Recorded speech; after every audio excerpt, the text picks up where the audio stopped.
So with that being said, let's move to this last little study that was recently published that talks about how there are likely 36 active extraterrestrial civilizations in the Milky Way galaxy alone.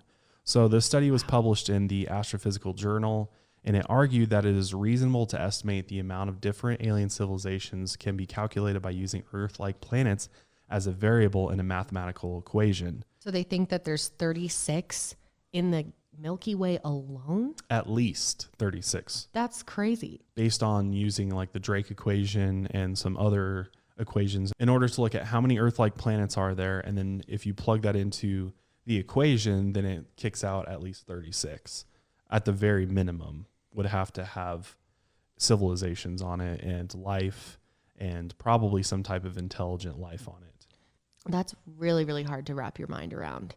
36 just in our Milky Way. Mm-hmm. So how many are in the entire universe?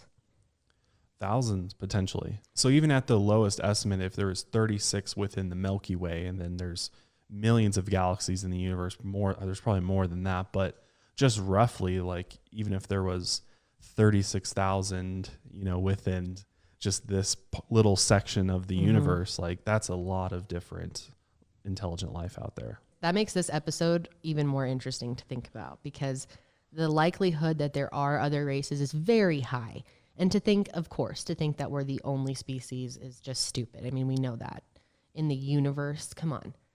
Yeah. And I mean, even in our own galaxy, I mean, the Milky Way. I know. And if you look at how big the Milky Way is and just even how big our solar system is. Doesn't it make you think about how ridiculous it is that we have separated ourselves so much on this planet when we are all the same human race and we've like categorized ourselves so much? Meanwhile, there's all these other alien races that are truly different from us, like as in they could be a praying mantis type body.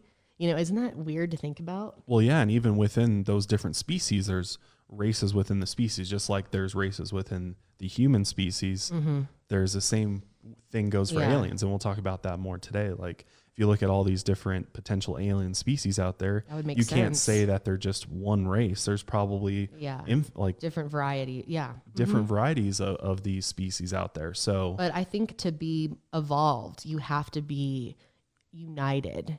More as a species, right? Absolutely, more than we are to be, of a certain to get to that, first level of the Kardashev scale. Absolutely. Well, and that requires raising your consciousness and really elevating yourself spiritually and mentally in all these different ways in order to reach that. So that's kind of what we're going to talk about today too, is how the different dimensions of consciousness work and how that is such a huge role in evolving as a species and start traveling among the stars and really exploring this universe, is that we have to do what I think a lot of these other species out there have done in order to traverse space and time. Because clearly there's this whole other, source field per se, that just many of us don't even tap into because we're still at this low level of consciousness as a species. So there's all these different things that play into it. So it's pretty interesting.